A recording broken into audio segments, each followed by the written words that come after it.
Hello everyone, welcome back to Garden Fever. This is Corey Lefevre, and today I got a very exciting episode for you. I wanted to do a video on one of my favorite fruits, and that's the goji berry. And it's not my favorite fruit because of the amazing taste. And a lot of people get confused when they hear goji berry, they think sweet because most fruits are sweet. And it's not really a sweet fruit, it's more in the direction of a tomato.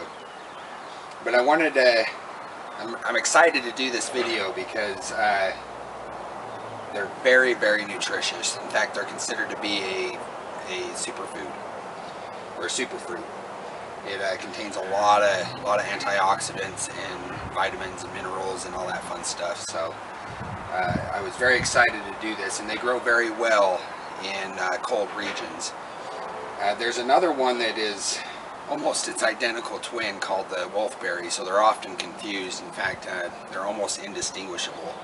In fact, what the main difference between the two is that the goji berry tends to be a little bit more cold hardy, where the wolfberry tends to be a little bit more warm hardy. But they're almost exactly the same, and they're very, very nutritious. They're cold hardy up to zones 3. Under 3 you might run into issues overwintering and stuff, but pretty much 3 down and you're okay. So they're very dry tolerant, or heat tolerant, and dry tolerant. They're very cold tolerant, so they make they're a very good plant to grow. That's wide range. Wolfberry, if you're down south in zones 12s and 10s, is probably the better way than the goji berry. But that being said, I live in a zone 6, so I like the goji berry. And originally I had it planted in the ground. I switched that because I don't plan on living in my current residence forever, and I wanted to take them with rather than starting all over. They usually will fruit best after the 2nd year. They are perennial. They belong to the nightshade family, and they kind of grow these long shoots, and they grow up and then they kind of droop down, so they are kind of droopy. A lot of people will prune them and trim them. I actually don't recommend that if you can avoid it. If you grow it in the ground, I see the necessity for it, because they can get up to 8 to 10 feet tall, and they droop down, so they kind of bush out and cover a lot of space. So you can trim them up, and at that size you'll still get a lot of fruit. But I don't recommend doing that if you grow them in containers, because they're going to be stunted on their growth a little bit, so there's no need. And the reason why is because they'll actually grow fruit all along the stem. There's no particular space, so when you cut it, you're actually cutting off a lot of the possibility of fruit. It's confused sometimes. A lot of people classify this as an herb. Some people classify it as a fruit. I kind of think it's a mixture between the two, because the fruit is extremely healthy, and I'll get into a lot of the reasons why I feel that way. And science is starting to feel that way. And but you can also eat the leaves and the stems. There's a lot of health benefits in that too, and a lot of people don't know that. They're very edible. The entire plant is almost edible.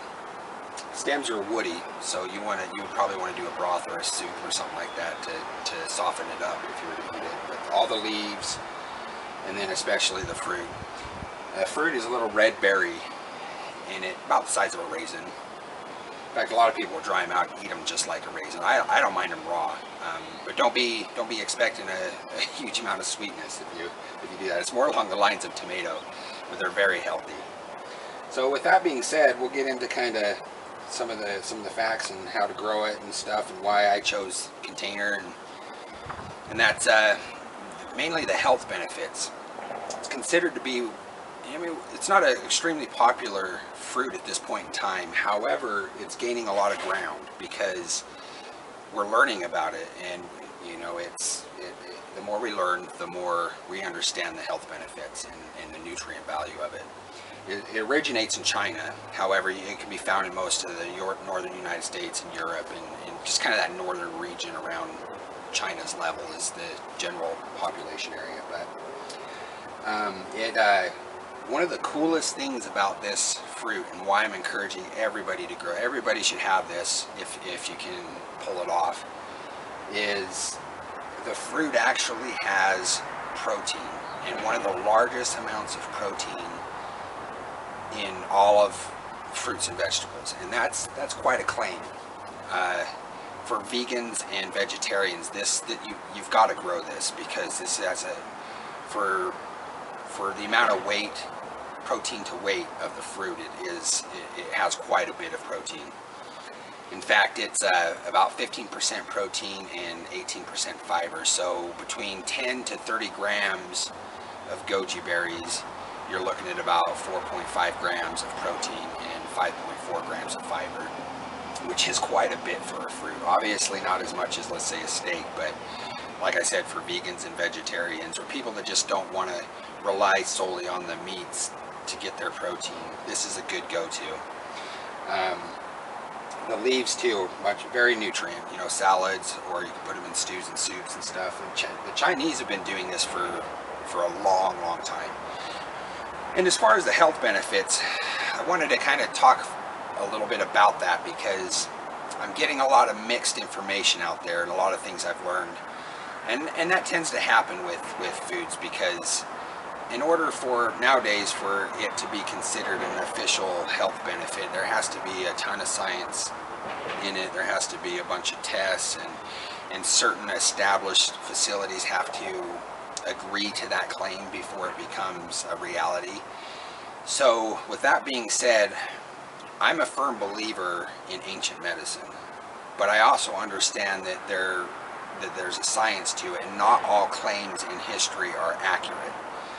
So I will say this: there are enough proven health benefits in the goji berry to make this an important fruit to have. There's a lot of claims that I don't think are proven, but could be true. So, like cancer fighting. There's been some tests done on animals where, given some goji berry fruit supply, it slowed down cancer growth. That doesn't necessarily mean that it's going to work in humans, and it doesn't necessarily mean that that's a fact across the board. It's just that's kind of what the preliminary tests have kind of shown. So I wouldn't say it is a fact, but I also know that with ancient medicine, most of our medicines that we see today are derived from plants.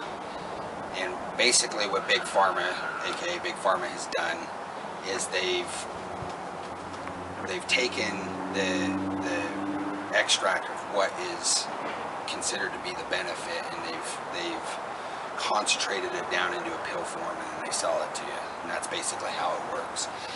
So I don't necessarily dismiss ancient knowledge. Now, I know there are some myths that have grown over time, and there's been a lot of claims for curing things and stuff like that, and it's not necessarily a fact, but me and this channel, I like to take old wisdom with modern technology and modern science and try and use both of those to expand our knowledge on fruits and vegetables. So that being said, there's iron, potassium, there's vitamin B and C, there's minerals, 21 amino acids, there's tons of antioxidants, which makes it great.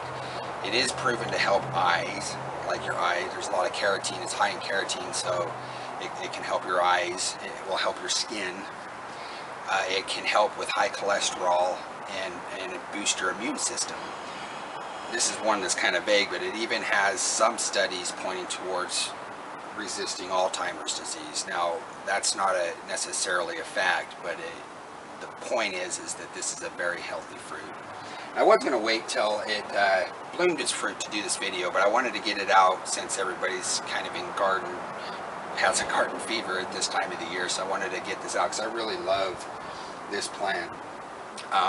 There is a warning too: those with blood pressure, that are taking blood pressure medications like warfarin and various drugs, it can have an effect on it, so you want to consider that. That is kind of a warning.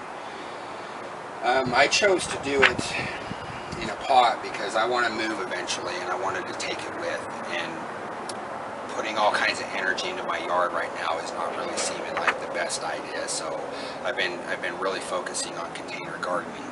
But with container gardening comes more exposure to the elements. The roots get colder faster and they dry out faster. So I countered that with putting an Oya. And it's probably hard to see from there. I'll try and get some up close shots, but I have an Oya in the center of it and it is working beautifully for this plant. Whenever we get into our deep heat of the summer and the sun's banging on this wall and just radiating a ton of heat, well over 100 degrees, that Oya comes in handy. One of the common mistakes for people is they overwater it. It can handle dry, and it can handle cold, and it can handle heat. In fact, it requires a lot of sun, like 10 hours worth. Anything under 6 hours, the plant will still grow. You're just not going to get a ton of fruit. And but with a lot of adequate sun and good soil, loose, compost-rich soil, you should get, I mean, I've had entire branches with just tons of goji berries. My son comes and just eats them. And it also attracts honeybirds too. Or hummingbirds, not honey, sorry. It blooms a little purplish flower, and I have actually one growing right here, and I'll try and bring it up. This stem's already gone to flower, and we're only in March in Utah, and that's really fast. And I'm thinking it's because it's up against this wall, so it's been heated up faster than the rest of my yard. With that being said, though, the roots will go down, and it'll grow. The plant will grow the length that the roots are allowed to grow. So because I have it in a pot, it's only going to get, 3-4 feet tall, and I probably won't get much more height out of that. However, if you put it in the ground and you have good soil, loose soil, those roots can go quite deep and they will get up to 8 to 10 feet. And that's probably where pruning is probably a better idea. Propagation, you can do it through seeds or you can do it through cuttings. And that's kind of how I did this one. Is I took a couple of stems I originally planted in my yard and I cut them down to where maybe an inch above the ground, pulled off the leaves except for the very top, and then just literally stuck it in there, and it worked. So that's how I did it. I made sure that the soil was moist, not wet, not like it was sitting in a pool of water, but moist for a long period of time before I lightened up on it, give it time to root. Or you can do it through seeds. It takes about, and I'm not exact on this, I don't know if this is exactly right, but it's roughly about 2 weeks for the sprouts to shoot up. They do like their soil on the acidic side for more of the experts. However, I've grown it in clay soil and various types of soil, and it does just fine. It is a perennial. It is a relatively heavy feeder, so I do every year, every spring, I do throw compost and soil mix on top to refertilize it. I don't dig it up, I don't turn it because I don't want to disturb the roots, so I just lay it on top, and each spring I lay it and let the nutrients drain down. So, I'm trying to think anything else. Slightly acidic. Yeah, I think I've about covered it. So, anyway, if there, I'll list some of the nutrients and break it down more in the description. Also, if you have any questions, my email will be in the description. Please like, share, and subscribe. I want to get the knowledge out about this one because, oh yeah, also for the 10 to 30 grams, that's roughly about the size of a box of raisins. If that gives you kind of an idea. So either in shakes or eat them, dry them out and eat them. Very, very healthy for you. I encourage everybody to do it. Not too hard to grow. They do kind of stem up like, it's not exactly like raspberries, but kind of like raspberry where you get a shoot that'll shoot up and then birth some fruit, and then other shoots will start shooting out, and they kind of lean over is kind of how it is. But anyway, with that, I'll let it go to that, and this is Corey LaFever with Garden Fever.